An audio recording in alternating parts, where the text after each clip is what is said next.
Hello दोस्तों, स्वागत है आपका हमारे यूट्यूब चैनल पे। आज हम लोग कक्षा 10 के भौतिकी के चैप्टर 1 के कुछ ऑब्जेक्टिव क्वेश्चन करने वाले हैं। तो चलिए शुरू करते हैं। आज का पहला क्वेश्चन है, किसी अवतल दर्पण द्वारा काल्पनिक सीधा तथा आवर्धित प्रतिबिंब बनता है जब वस्तु डैश स्थित होती है।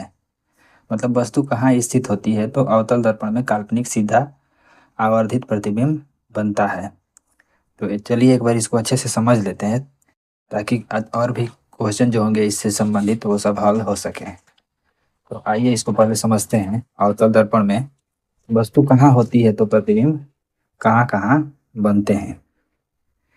देखिए, अवतल दर्पण और उत्तल दर्पण जो है वो गोलीय दर्पण का भाग होता है। गोलीय दर्पण क्या होता है?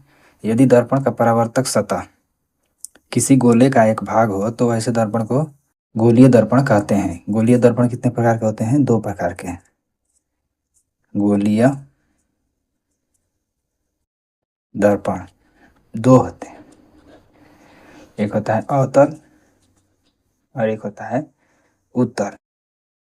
अवतल दर्पण जो होता है इसका परावर्तक सतह जो होता है वो अंदर की तरह धंसा हुआ होता है। मान लीजिए कि ऐसे ऐसे करके गोला बनेगा तो इसका परावर्तक सतह अंदर की ओर धंसा रहता है। तो ये हो गया अवतल दर्पण। और उत्तल दर्पण का परावर्तक सतह जो होता है वो उभरा हुआ होता है। परावर्तक सतह मतलब जहाँ से प्रकाश परावर्तित हो जाए उसी को परावर्तक सतह बोलते हैं। तो हम इसमें गोलीय दर्पण को समझते हैं अच्छे से। देखिए, गोलीय दर्पण ये हो गया अवतल दर्पण।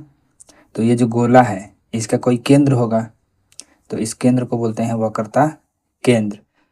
और दर्पण का जो मध्य बिंदु होता है उसको बोलते हैं ध्रुव। इसको पोल बोलते हैं, पोल को ध्रुव। तो इसको पी से सूचित किया जाता है और वक्रता केंद्र को सी से सूचित किया जाता है। और जो इन दोनों को मिलाने वाली जो रेखा होती है उसको बोलते हैं प्रधान अक्ष। और वक्रता केंद्र के पीछे मान लेते हैं कि इधर कहीं भी अनंत होता है। अब वक्रता केंद्र और फोकस दूरी के मध्य बिंदु जो होता है उसको हम लोग बोलते हैं फोकस। फोकस क्या होती है? जैसे पर जो मुख्य अक्ष है तो मुख्य अक्ष के आने वाली समानांतर किरणें जो होती है वो परावर्तित होकर फोकस पर मिलती है, इसी को मुख्य अक्ष बोलते हैं। और जो फोकस और ध्रुव फोकस और ध्रुव के जो बीच की दूरी होती है उसको फोकस दूरी यानी छोटा एफ से दर्शाते हैं। तो इसको एक बार और इसको बना लेते हैं साफ साफ फोटो ताकि और अच्छे से समझ में आए। जैसे मान लीजिए कि ये हो गया अवतल दर्पण। अवतल दर्पण में टोटल 6 प्रतिबिंब बनते हैं। जिस दर्पण का भाग होता है उसके केंद्र को वक्रता केंद्र कहते हैं और दर्पण के मध्य बिंदु को ध्रुव कहते हैं। इसको बोलते हैं प्रधान अक्ष। वक्रता केंद्र और ध्रुव को मिलाने वाली रेखा को प्रधान अक्ष। और जहाँ पे किरणें आके मिलती है परावर्तन के बाद उसको बोलते हैं फोकस। इसको कैपिटल एफ से दर्शाते हैं। और इन दोनों के बीच की दूरी को फोकस और ध्रुव के बीच की दूरी को फोकस दूरी कहते हैं। और केंद्र और ध्रुव के बीच की दूरी को इसके बीच की दूरी को क्या बोलते हैं? त्रिज्या। ठीक है, तो त्रिज्या को अभी रहने देते हैं। अभी हम लोग आगे त्रिज्या और फोकस दूरी को हटा देते हैं क्योंकि हम लोगों को प्रतिबिंब देखना है सबसे पहले। तो देखिए, टोटल 6 स्थिति होती है। पहली स्थिति, यदि वस्तु अनंत पे हो तो इसका प्रतिबिंब फोकस पे बनता है। बिल्कुल ही छोटा सा प्रतिबिंब बनता है बिंदु की तरह। और यदि प्रतिबिंब अनंत और वक्रता केंद्र के बीच हो तो प्रतिबिंब फोकस और वक्रता केंद्र के बीच बनता है। छोटा ही प्रतिबिंब बनता है यहाँ भी। यदि वस्तु वक्रता केंद्र पे हो तो प्रतिबिंब वक्रता केंद्र पर ही बनता है, इसी के साइज के बराबर भी बनता है। और वस्तु यदि केंद्र और फोकस के बीच हो, वस्तु की साइज तो हमेशा बराबर होगी, प्रतिबिंब का साइज छोटा बड़ा होते रहता है। तो वस्तु का प्रतिबिंब क्या होगा, केंद्र, वक्रता केंद्र और अनंत के बीच बनेगा, बड़ा बनेगा। अब और यदि वस्तु फोकस पे हो तो प्रतिबिंब अनंत पे बनेगा, बहुत बहुत बहुत बड़ा बनता है यहाँ पे। और ध्रुव और फोकस के बीच वस्तु हो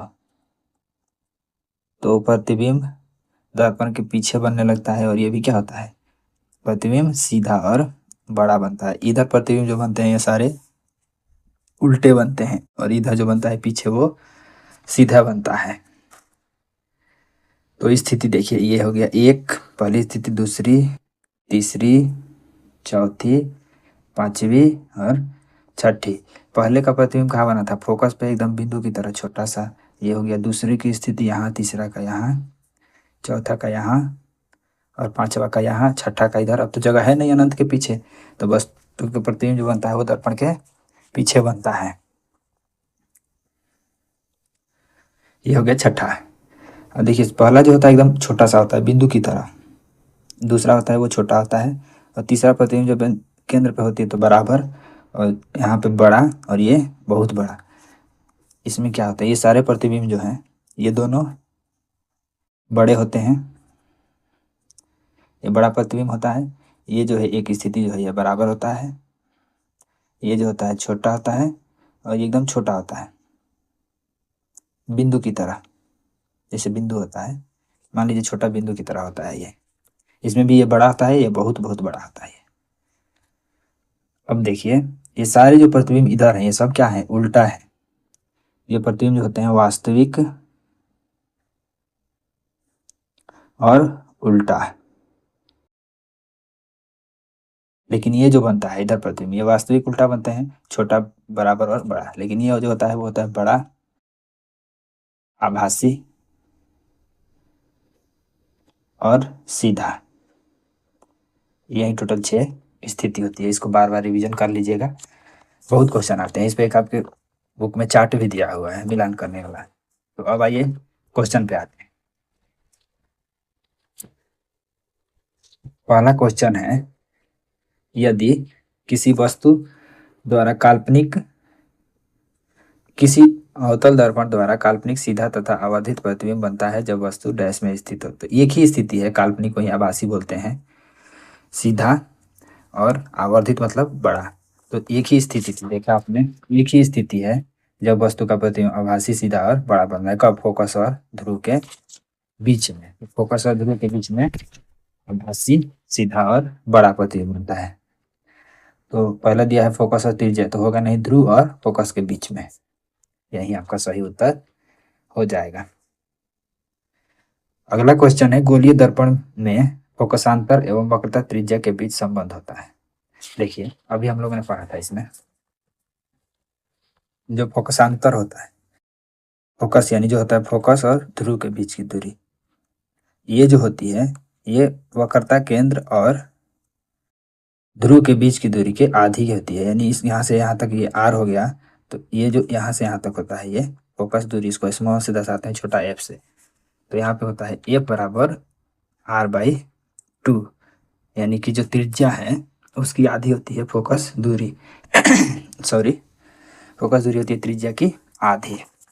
तो वही क्वेश्चन पूछ रहा है कि संबंध बताइए। तो f बराबर क्या हो जाएगा, f बराबर r/2। यदि 2 इधर भाग में है तो इधर जाएगा गुणा में, तो 2f बराबर r, यही हो जाएगा सही।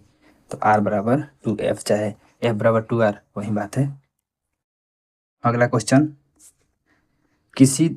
किस दर्पण की फोकस दूरी धनात्मक होती है। समतल दर्पण, गोलीय दर्पण, उत्तल दर्पण और डी, इनमें से कोई नहीं। फोकस दूरी धनात्मक होती है। देखिए, हमने अवतल दर्पण देखा तो उसकी फोकस दूरी तो इस साइड को बन रही थी। जैसे चिन्ह परिपाटी होता है तो इसमें क्या होता है, बीच में 0, इस साइड को प्लस, इस साइड को क्या होता है -1, -2, -3। तो इसमें तो फोकस दूरी इसी साइड को बनेगी। यहाँ पे मान लीजिए ध्रुव है, फोकस दूरी तो बाएं साइड है, इसका मतलब माइनस होता है। लेकिन उत्तल दर्पण में क्या होता है, उत्तल दर्पण में जो फोकस दूरी होता है, यहाँ पे मान लीजिए ध्रुव हो गया, यहाँ से मुख्य अक्ष हो गया, जब किरणें यहाँ से टकराती है तो वापस जाती है इधर की तरफ, लेकिन ये कहीं पे मिलती हुई प्रतीत होती है। तो जहाँ पे मिलती है वो फोकस, ध्रुव और फोकस के बीच की दूरी को फोकस दूरी। तो उत्तल दर्पण की फोकस दूरी क्या होती है, धनात्मक होती है, और अवतल दर्पण की फोकस दूरी ऋणात्मक होती है। इधर बनेगा तो माइनस और इधर बनेगा तो प्लस। काल्पनिक प्रतिबिंब हमेशा ए उल्टा, बी सीधा, सी तिरछा और डी औंधा होता है। काल्पनिक प्रतिबिंब हमेशा कैसा होता है, हमने पीछे भी देखा था काल्पनिक प्रतिबिंब कैसा होता है, हमेशा एक ही स्थिति में बना था ये काल्पनिक प्रतिबिंब। काल्पनिक को क्या बोलते हैं, आभासी बोलते हैं। तो काल्पनिक प्रतिबिंब हमेशा सीधा बनता है, काल्पनिक प्रतिबिंब हमेशा सीधा बनता है। लेंस सूत्र क्या होता है, लेंस सूत्र 1/v प्लस 1/u बराबर 1/f, 1/v माइनस 1/u बराबर 1/f, 1/u प्लस 1/f बराबर 1/v, 1/u माइनस 1/v बराबर 1/f। तो लेंस का जो सूत्र होता है वो होता है 1/v माइनस 1/u बराबर f, जहाँ पे v क्या होता है, प्रतिबिंब की दूरी, प्रतिबिंब की दूरी यानी दर्पण से प्रतिबिंब की दूरी कितनी है, और u जो होता है वो होता है वस्तु की दूरी, वस्तु की दूरी, और v होता है प्रतिबिंब की दूरी, f जो होता है ये होता है फोकस दूरी, f जो होता है वो होता है फोकस। ठीक है, अगला क्वेश्चन है, और यदि इसी में दर्पण सूत्र पूछ देगा तो ये क्या होता है, प्लस होता है 1/v प्लस 1/u बराबर 1/f। ये क्या होता है, दर्पण सूत्र होता है, दर्पण सूत्र। करेंगे इसके, इस पे क्वेश्चन लाएंगे किसी क्लास में तो उसको भी हल करेंगे तो और अच्छे से समझ में आ जाएगा। गोलीय दर्पण का परावर्तक पृष्ठ वक्रित होता है। जैसे गोलीय दर्पण क्या होता है, तो वैसे दर्पण, यदि कोई दर्पण जो है उसका परावर्तक सतह किसी गोले का भाग है तो वैसे दर्पण को गोलीय दर्पण कहते हैं। गोलीय दर्पण का पृष्ठ जो वक्रित होता है, वक्रित मतलब मुड़ा होता है किधर की तरफ, जैसे हम लोग अवतल दर्पण बनाते हैं तो ये अंदर की तरफ धंसा हुआ है, उत्तल दर्पण बनाएंगे तो ये बाहर की तरफ उठा हुआ है। उत्तल मतलब जिसका परावर्तक सतह उठा हुआ हो, अवतल जिसका परावर्तक सतह अंदर की तरफ धंसा है, यानी वक्रित किधर तरफ, मुड़ा हुआ किधर है, तो दोनों तरफ है, क्योंकि ये दोनों क्या है, गोलीय दर्पण के भाग है, अवतल दर्पण और उत्तल दर्पण। ये हो गया अवतल दर्पण, ये हो गया उत्तल दर्पण।